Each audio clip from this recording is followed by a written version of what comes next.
அந்நிய செலாவணி கையிருப்பு முதல் பொருளாதார தாக்கம் வரை ஒரு தெளிவு பார்வை. இன்றைய உலகமயமாக்கல் சந்தையில் ஒரு நாட்டின் முதுகெலும்பாக இருப்பது அந்நிய செலாவணி. ஒரு நாடு அந்நிய செலாவணி வைத்திருக்கும் அளவை பொறுத்தே பொருளாதாரம் மதிப்பிடப்படுகிறது. ஏற்றுமதியும் இறக்குமதியும் முடிவாகிறது. முன்பெல்லாம் சில வாரங்களுக்கு மட்டும்தான் அந்நிய செலாவணி கையிருப்பு நம் நாட்டில் இருந்தது. ஆனால் கடந்த பல தசம ஆண்டுகளாக ஒரு ஆண்டு இறக்குமதிக்கு தேவையான அந்நிய செலாவணி கையிருப்பாக RBI வைத்திருக்கிறது. ரிசர்வ் வங்கி வெளியிட்ட அறிக்கையின்படி ஜூலை 3ஆம் தேதி முடிந்த வாரத்தில் அந்நிய செலாவணி கையிருப்பு $726 கோடி அதிகரித்து 67,419.30 கோடி இருக்கிறது என தெரிவித்துள்ளது. மத்திய கிழக்கு ஆசியாவில் போர் தொடங்குவதற்கு முன்பாக கடந்த பிப்ரவரி 27ஆம் தேதி முடிந்த வாரத்தில் ரிசர்வ் வங்கியிடம் அதிகபட்சமாக $78,849.40 கோடி கையிருப்பு இருந்தது. அதன் பின் கச்சா எண்ணெய் விலை உயர்வு, தங்கம் இறக்குமதி அதிகரிப்பு ஆகியவற்றால் அதிகமாக டாலரை செலவிட வேண்டி இருந்ததால் இந்திய ரூபாய்க்கு நெருக்கடி ஏற்பட்டு மதிப்பு குறைந்தது. டாலரின் தேவையும் அதிகரித்து கையிருப்பும் குறைந்தது குறிப்பிடத்தக்கது. அந்நிய செலாவணி என்பது வேறொன்றுமில்லை, வெளிநாட்டு கரன்சிகள் தான். இவை பெரும்பாலும் டாலர்களாகவே பெரும்பாலான நாடுகள் வைத்திருக்கும். டாலருக்கு அடுத்து பவுண்ட் ஸ்டெர்லிங், யூரோக்களாகவும் இருக்கலாம். வெளிநாட்டு கரன்சிகளைத்தான் அந்நிய செலாவணி என்று அழைக்கிறோம். வெளிநாடுகளிலிருந்து கச்சா எண்ணெய், சமையல் எண்ணெய், தங்கம், மின்னணு சாதனங்கள், சிப்கள் அதிக அளவில் இறக்குமதி செய்கிறோம். இந்த இறக்குமதிக்கு டாலரில் தான் பணம் செலுத்த வேண்டும். அதற்கு அந்நிய செலாவணி கையிருப்பு தேவை என்பதால் ஒரு நாட்டுக்கு அந்நிய செலாவணி அவசியம் என்று கூறப்படுகிறது. அந்நிய செலாவணி கையிருப்பு என்பது வெளிநாட்டு கரன்சிகள், தங்கம், வெளிநாட்டு பங்கு பத்திரங்கள், முதலீட்டு பத்திரங்கள், அரசின் உத்தரவாத பத்திரங்கள், வைப்பு தொகை உள்ளிட்டவை. அந்நிய செலாவணி கையிருப்பு ஒரு நாட்டின் மத்திய வங்கியால் நிர்வகிக்கப்படுகிறது.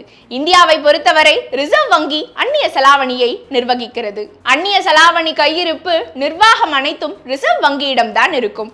உள்நாட்டு கரன்சியின் மதிப்பு தாழ்ந்து விடாமல் நிலையாக வைத்திருப்பதும் அந்நிய செலாவணி கையிருப்பை அடிப்படையாக வைத்துதான். எந்த ஒரு நாட்டின் மத்திய வங்கியும் அவசர கால நிதியாக வெளிநாட்டு கரன்சியை தான் வைத்திருக்கும். ரூபாய் மதிப்பு குறைந்தாலோ அல்லது அதிக அழுத்தத்தை சந்தித்தாலோ அதை ஈடுகட்டி சரியாமல் தடுக்கவும் இறக்குமதிக்கு பணம் வழங்கவும் வெளிநாட்டு கரன்சிகளையே கையிருப்பாக வைத்திருக்கும். ஆனால் பெரும்பாலும் இது அரசுடைய பணம் என்று தவறாக சித்தரிக்கப்படுகிறது. உண்மையில் ரிசர்வ் வங்கிதான் இந்த அந்நிய செலாவணியை உருவாக்கியது. RBI தான் இந்திய ரூபாயை கரன்சி சந்தையில் விற்பனை செய்து டாலரை வாங்கி கையிருப்பை அதிகப்படுத்துகிறது. தேவைக்கு ஏற்ப செலாவணி சந்தைகள் விற்பனை செய்து ரூபாயின் மதிப்பையும் நிலைப்படுத்துகிறது. அந்நிய செலாவணி கையிருப்பு தான் ஒரு தேசத்தின் சொத்தாகும். அந்நிய செலாவணி இருப்புகளை எப்போது எவ்வாறு பயன்படுத்துவது என்பதை நிதியமைச்சகம் அல்லாமல் ரிசர்வ் வங்கியே தீர்மானிக்கிறது. அந்நிய செலாவணி கையிருப்பில் 4 முக்கிய பிரிவுகள் உள்ளன. முதலாவதாக வெளிநாட்டு கரன்சி சொத்துக்கள். ரிசர்வ் வங்கி வசமுள்ள வெளிநாடுகளின் கடன் பத்திரங்கள் அந்நிய செலாவணி இருப்பின் மிகப்பெரிய அங்கமாகும். இவை பொதுவாக வெளிநாடுகளின் பத்திரங்களாகவே இருக்கின்றன. இந்திய ரிசர்வ் வங்கி போன்ற மத்திய வங்கிகள் வட்டி வருவாயை ஈட்டுகின்றன. இந்த வருவாய் தான் RBI லாபத்தின் பெரும் பகுதியாக இருக்கிறது. லாபத்தின் ஒரு பகுதி உபரி தொகையாக மத்திய அரசுக்கு மாற்றப்படுகிறது. இது தவிர வெளிநாட்டு கரன்சிகள். இரண்டாவது தங்கம் கையிருப்பு. அந்நிய செலாவணி கையிருப்பின் மற்றொரு முக்கிய அம்சம் தங்கம். பணவீக்கத்துக்கு எதிரான பாதுகாப்பு அரணாகவும் பொருளாதார நிச்சயமற்ற சூழலில் பாதுகாப்பு கவசமாகவும் தங்கம் இருக்கிறது. இந்திய மக்கள் மத்தியிலும் பொருளாதாரத்திலும் தங்கத்துக்கென பாரம்பரியம் இருக்கிறது. அதன் முக்கியத்துவத்தை பிரதிபலிக்கும் வகைகள் கையிருப்பில் தங்கம் சேர்க்கப்படுவது கூடுதல் பாதுகாப்பையும் மதிப்பையும் அளிக்கிறது. பெரும்பாலான நாடுகள் தங்கத்தை பொருளாக கையிருப்பாக சேமித்து வைப்பதற்கான செலவுகள் மற்றும் அதனுடன் தொடர்புடைய இடர்களை தவிர்க்கவே விரும்புகின்றன. மூன்றாவது சிறப்பு கோருதல் உரிமை.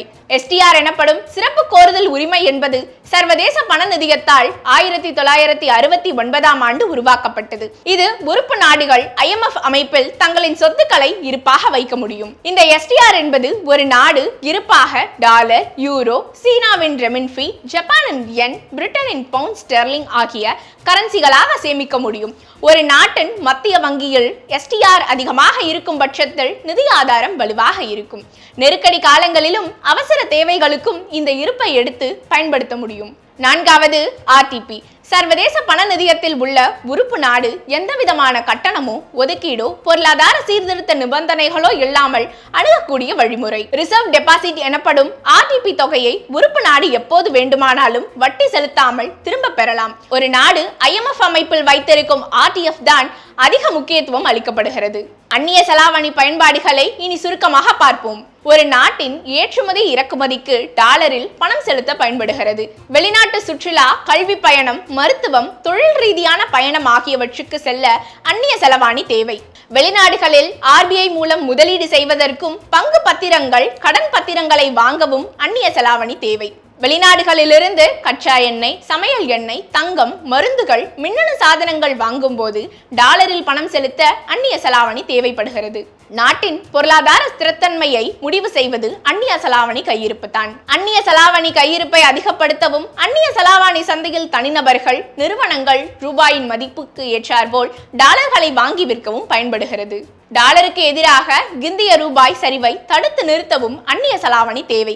பல்வேறு பொருளாதார காரணிகள், சர்வதேச காரணிகளால் ரூபாய் மதிப்பு நெருக்கடியாகும் போது தன்னிடம் இருக்கும் அந்நிய செலாவணி கையிருப்பை சந்தையில் கொடுத்து ரூபாய் மதிப்பை மேலும் சரியாமல் பாதுகாக்கும். டாலருக்கு எதிராக ரூபாயின் மதிப்பை நிலைப்படுத்தவும் உயர்த்தவும் ரிசர்வ் வங்கியின் கையிருப்பில் உள்ள அந்நிய செலாவணியால் தான் முடியும். ஒரு நாட்டின் அந்நிய செலாவணி கையிருப்பு என்பது பொருளாதார காரணிகள், அரசியல் காரணிகள், சர்வதேச காரணிகள் என 3 வகைகளில் பாதிக்கப்படும். இதில் பொருளாதார காரணிகளில் ஒரு நாட்டின் பொருளாதார வளர்ச்சி அல்லது குறைவு, நிலைத்தன்மையில் ஏற்படும் பாதிப்பு, வர்த்தக பற்றாக்குறை, பணவீக்கம் ஆகியவை கையிருப்பை பாதிக்கும். அரசியல் காரணிகளில் ஒரு அரசின் கொள்கை முடிவுகள், குறிப்பாக வெளிநாட்டு வர்த்தகம், உறவுகள், முதலீடு, நிதி மேலாண்மை ஆகியவற்றில் எடுக்கும் முடிவுகள் அரசியல் நிலைத்தன்மை அல்லது ஆட்சியின் நிலைத்தன்மை, சர்வதேச உறவுகள் ஆகியவை நிர்ணயிக்கும். 3வதாக உலகளவில் நிலவும் பொருளாதார சூழல். உலக பொருளாதாரத்தில் மந்த நிலை இருந்தால் அல்லது தேக்க நிலை நீடித்தால் அது அந்நிய செலாவணியின் தாக்கத்தை ஏற்படுத்தும். உலக பொருளாதாரத்தில் ஆரோக்கிய நிலை இருந்தால் சாதகமாக இருக்கும். அந்நிய செலாவணி சந்தையில் ஏற்படும் அதிகமான ஊசலாட்டம், ஏற்றத்தாழ்வுகள், சர்வதேச அளவில், பிராந்திய அளவில் ஏற்படும் பிரச்சனைகள், போர்கள், இயற்கை பேரிடர்களான வெள்ளம், மழை, பூகம்பம், வறட்சி ஆகியவையும் பாதிக்கும்.